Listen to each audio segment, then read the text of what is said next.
Assalamualaikum warahmatullahi wabarakatuh. Selamat pagi anak-anakku semua. Salam semangat. Ketemu lagi dengan Bu Dewi. Masih di pembelajaran tematik kelas 2. Nah, tentunya kalian sudah siap untuk belajar bukan? Seperti biasa, sebelum belajar, mari kita awali dengan membaca doa terlebih dahulu sesuai dengan agama dan kepercayaannya masing-masing. Bagi yang beragama Islam, boleh ikuti doa bersama ini. Berdoa dimulai. Let's pray together. Bismillahirrahmanirrahim. Rabbi zidni ilma warzuqni fahma. Ya Allah, add me knowledge and intelligence. Ya Allah, tambahkanlah ilmuku dan berilah aku kecerdasan. Amin. Nah, anak-anak, di tema 7 kebersamaan, subtema 4 kebersamaan di tempat wisata, pembelajaran 1. Kita akan belajar yang pertama tentang dongeng asal-usul kota Surabaya. Dan yang kedua, kita akan belajar tentang pecahan. Dan yang ketiga, kita akan belajar tentang mengenal bahan alami. Yuk sama-sama kita simak penjelasannya ya. Kebersamaan di tempat wisata. Seluruh daerah di Indonesia memiliki tempat wisata. Minggu ini Siti dan teman-teman akan mengenal tempat wisata. Salah satu tempat wisata yang menarik adalah kebun binatang. Di kebun binatang, siswa dapat melihat lebih dekat binatang yang mereka sukai. Nah, anak-anak, pernahkah kalian berkunjung ke kebun binatang? Nah, ada apa saja yang pernah kamu lihat di sana? Ya, tentunya ada binatang seperti singa, buaya, burung, dan lain sebagainya. Apakah di tempat tinggalmu ada tempat wisata? Coba nanti kalian cari tahu ya tempat wisata di sekitar rumah kalian. Dan sekarang anak-anak, apakah anak-anak pernah mendengar tentang kota Surabaya? Kota Surabaya itu mempunyai lambang seperti ini anak-anak. Nah, di sini ada gambar buaya dan ikan hiu. Nah, ternyata itu adalah patung lambang dari kota Surabaya. Nah, kota Surabaya itu mempunyai asal-usul. Nah, makanya dilambangkan dengan buaya dan ikan hiu yang bernama Sura.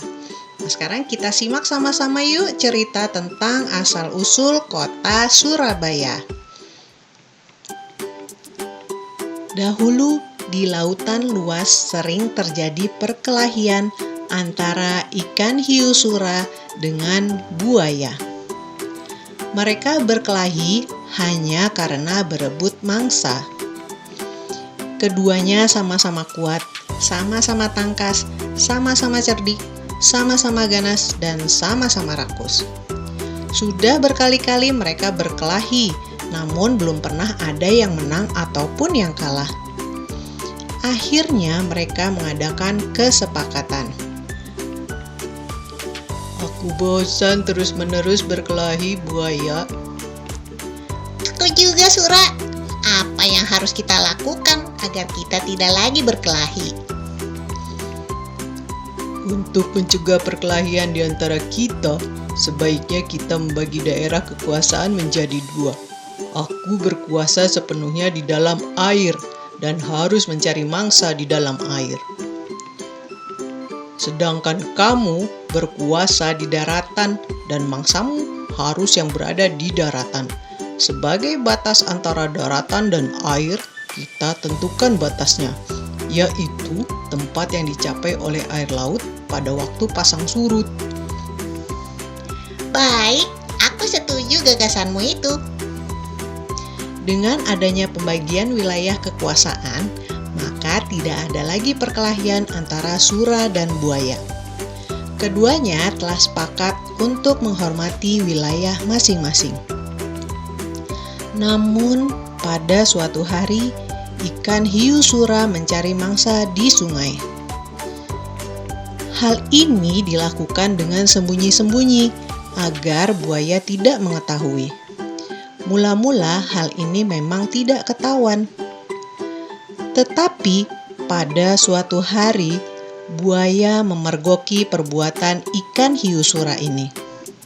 Tentu saja buaya sangat marah melihat hiu sura melanggar janjinya.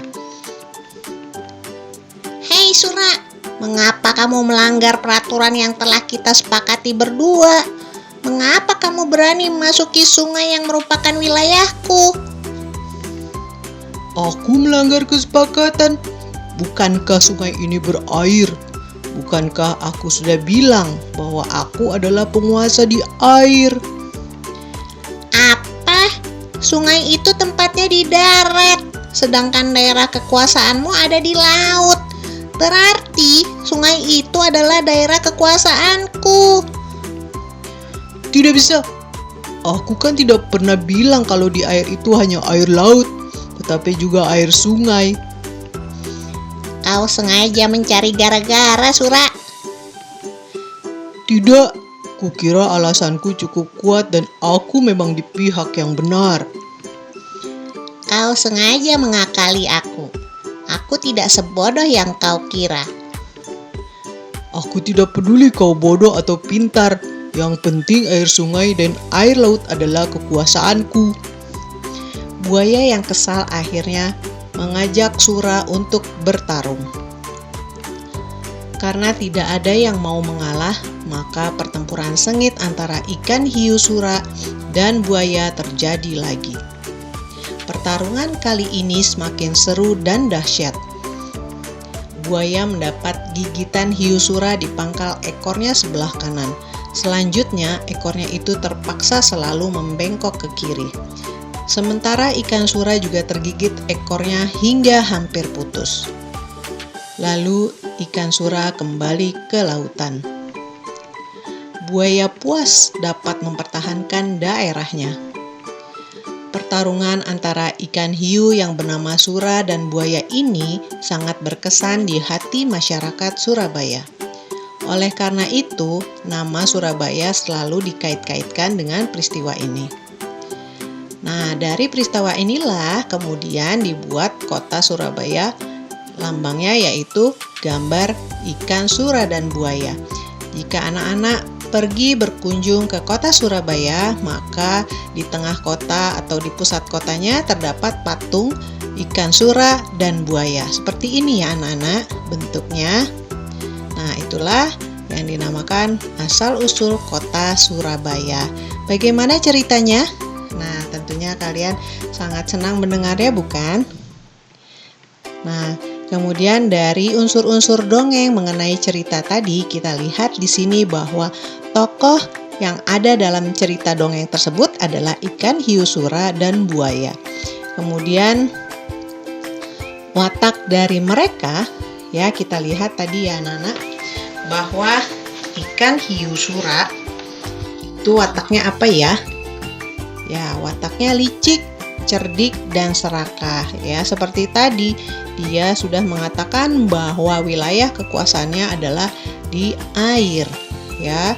Dan dia mengatakan bahwa dia di daerah laut. Ternyata dia masuk ke daerah wilayah buaya, yaitu sungai. Nah, kemudian sifat dari buaya adalah keras kepala dan mudah marah, ya. Nah, apa yang menjadi latar belakang dari cerita ini yaitu laut. Laut adalah tempat ikan sura berkuasa dan sungai tempat buaya berkuasa. Nah, anak-anak, sekarang kita harus ingat bahwa di dalam cerita tadi ada pesan moral, ya, atau amanat yang dapat kita ambil dari cerita ini.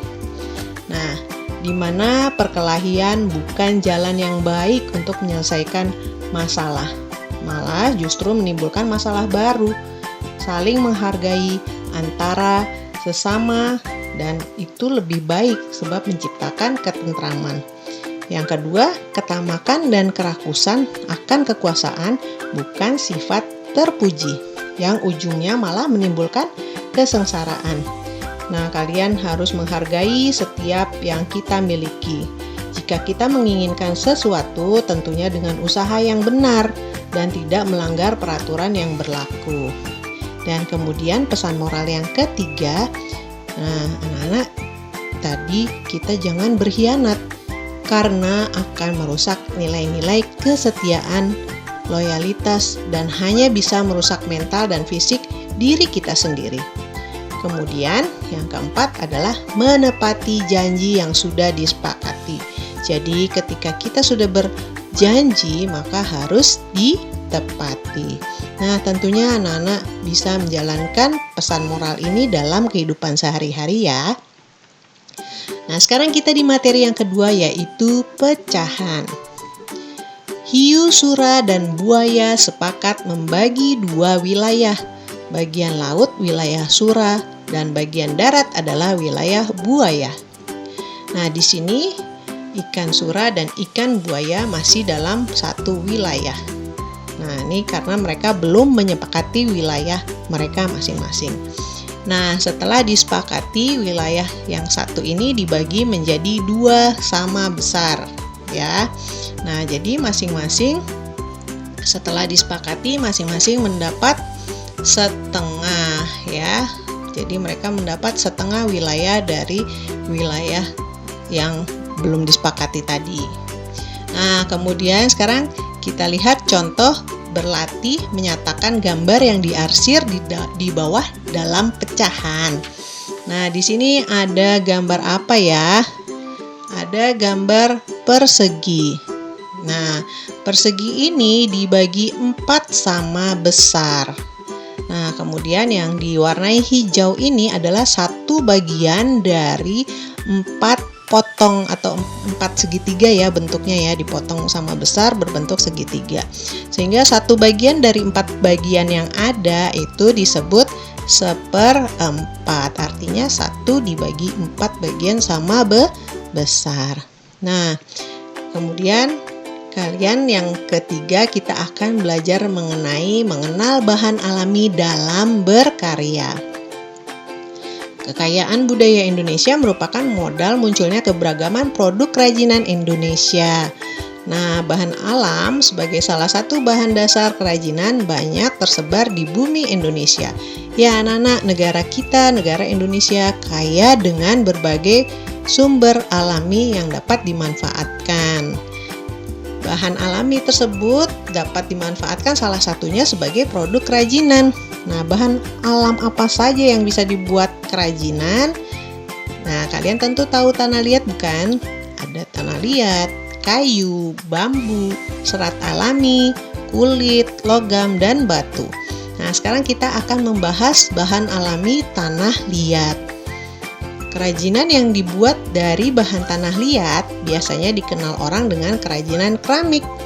Tanah liat memiliki sifat plastis sehingga mudah dibentuk. Setelah dibakar dalam tingkat sesuai jenis tanah liatnya, sehingga tanah liat menjadi keras, padat, dan kedap air. Nah, tentunya anak-anak pernah melihat kerajinan yang terbuat dari tanah liat, yaitu diantaranya ada gelas, kemudian teko air, kemudian kendi, dan piring, dan lain sebagainya. Tentunya anak-anak pernah melihat lebih dari keempat benda ini bukan? Nah, berkreasi dengan tanah liat, kalian harus menyiapkan alat dan bahannya, seperti tanah liat secukupnya, kemudian pelumas atau boleh juga minyak goreng. Kemudian kalian juga menyiapkan cat yang gunanya untuk mewarnai tanah liat setelah kalian kreasikan. Kemudian alas yang berbentuk triplek atau kardus atau lainnya yang bisa dibuat sebagai alas. Kemudian air. Dan bagaimana langkah membuatnya? Nah, anak-anak nanti perlu menyiapkan bahan alat yang diperlukan. Nah, kemudian ambillah tanah liat secukupnya. Setelah itu kalian dapat melenturkan tanah liat di triplek agar lentur dan mudah dibentuk. Kemudian jangan lupa melumuri dengan minyak goreng supaya tidak lengket. Nah, di sini kalian bisa memperhatikan cara membuat buaya seperti dari gambar nomor 1 sampai nomor 7 ya. Yang pertama adalah rapikan dengan tangan dan lumasi minyak goreng agar tidak lengket. Jadi kalian merapikan bentuknya dengan memilin-milin menggunakan tangan kalian masing-masing.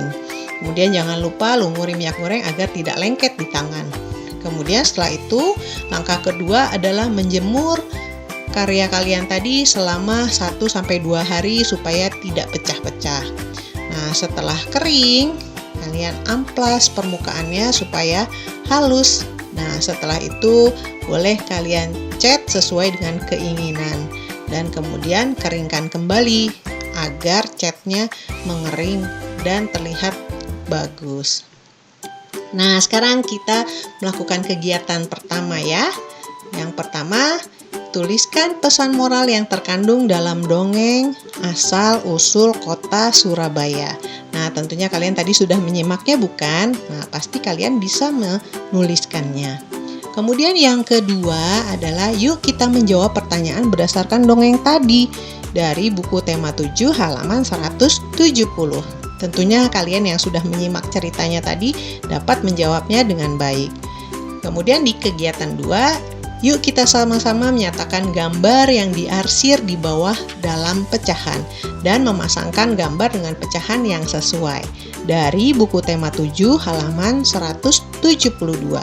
Kemudian kegiatan yang keduanya adalah tuliskan 3 macam kerajinan tangan yang terbuat dari tanah liat. Tentunya kalian sudah pernah melihat lebih dari 3 macam kerajinan tangan yang terbuat dari tanah liat. Nah, selamat mencoba ya dan selamat mengerjakan. Alhamdulillah, selesai juga pembelajaran kita hari ini. Semoga bermanfaat dan tetap semangat. Wassalamualaikum warahmatullahi wabarakatuh.